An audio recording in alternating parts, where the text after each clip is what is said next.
तेजस तेजस्वी नाम हम। सामान्य से व्यक्ति जो दिखते हैं और संसार में असाधारण कार्य करके चले जाते हैं, उनकी असाधारणता के भीतर कहीं छिपा हुआ परमेश्वर का तेज होता है। उस तेज को यदि हम देखने का प्रयत्न करें तो वो तेज अपने को भी मिल सकता है। और तेज का सबसे बड़ा स्वरूप है भगवान सूर्य, जिनके ऊपर कल ग्रहण लगा थोड़ी देर के लिए। वो ग्रहण, मैंने सोचा भगवान सूर्य को क्यों ग्रहण लगता है, तो भगवान ये बताते हैं कि तुम चाहे जितने बड़े हो, अगर हमको ग्रहण लगता है तो तुमको भी ग्रहण लग सकता है। इसलिए बहुत बड़ाई के चक्कर में रहना नहीं, बहुत ज्यादा अपने ऐसा मत ना कि मेरे बराबर कोई संसार में नहीं है। तो ऐसी घटनाएं मनुष्यों को शिक्षण देने के लिए परमात्मा के द्वारा होती हैं। तो सबसे बड़ा तेज का स्वरूप परमात्मा का सूर्य है, जिसको हम सब लोग आदित्य कहते हैं।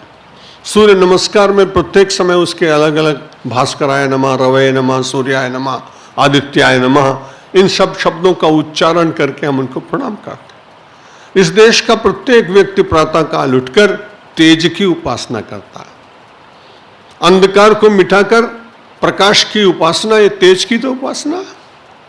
जब हम तमसो मां ज्योतिर्गमय कहते हैं तो अंधकार से लड़ रहे हैं। अंधकार की लड़ाई भारतीय चिंतन की बहुत पुरानी लड़ाई, और उस लड़ाई में कहीं संघर्ष नहीं है। वो अपने बौद्धिक चेतना के द्वारा अपने अंधकार को पराजित करने का प्रयत्न करता है, और फिर वह अमृत की उपासना करता है। मृत्योर्मा अमृतम गम है। श्रीमद् भगवद गीता भी अमृत तत्व का तो उपदेश करती है। अर्जुन भयभीत है, लोगों की मृत्यु से भयभीत है, ये सब मर जाएंगे। और दुनिया का सबसे बड़ा है भी मृत्यु भय।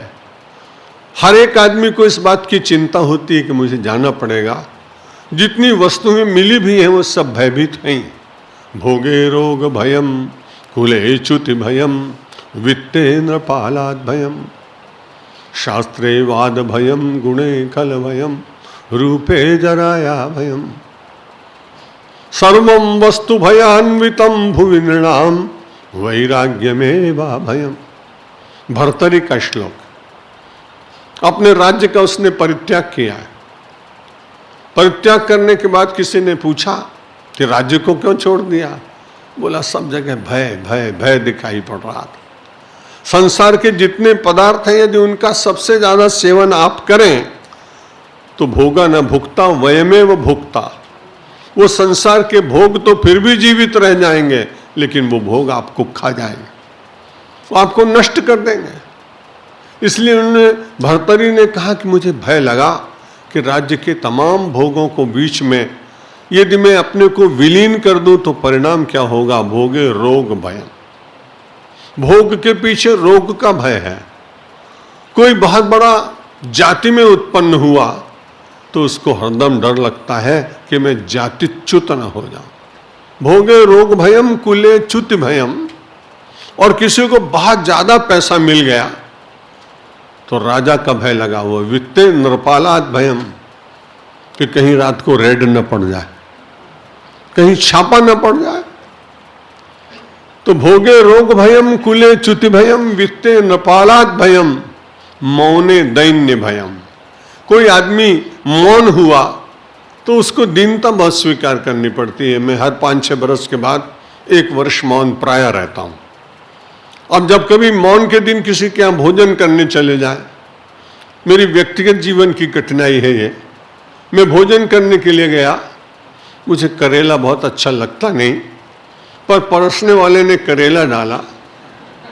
मैंने सोचा पहले मैं इसको खा लूं, खीर में बाद में खाऊंगा।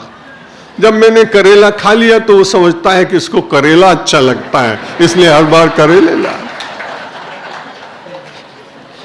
फिर मैंने उसको हाथ जोड़ा कि मौन हूं, क्या करता हूं? तो मौने दैन्य भयम। अगर आप मौन हो गए तो आपको दीनता का भय लगा हुआ है। गुणे खल भयम, आप बहुत अच्छे गुणवान व्यक्ति हैं, लेकिन दुष्ट व्यक्ति को आपका गुण भी दुष्टता ही दिखाई पड़ती है, इसलिए वो उसी प्रकार की व्याख्या करता है। बहुत अच्छा रूप परमात्मा ने दिया, बड़े अच्छे हैं आप, लेकिन रूपे डर लगा है रोग न हो, बीमारी ना आ जाए। कोई बीमारी के भय से सौंदर्य नष्ट हो सकता है, बहुत अच्छी काया मिली, बलवान लायक, लेकिन काये कृतांतात भयम, काया के साथ में यमराज का भय लगा हुआ है। भर्तरी से पूछा किसी ने, कुछ ऐसा है जो अभय हो? उन्होंने कहा एक है, सर्वम वस्तु भयान्वितम, सारे संसार की प्रत्येक वस्तु के पीछे कोई भय लगा हुआ है, लेकिन वैराग्य में व भयम, लेकिन यदि उसमें से राग निकल जाए, उसमें आसक्ति मिट जाए, तो वह विराग ही संसार का सबसे बड़ा अभय पद प्रदान करता है। भगवान कहते हैं, बीजम माम सर्वभूतानाम विद्धि पार्थ सनातनम बुद्धिर्बुद्धिमतामस्मि तेजस तेजस्विनामहम।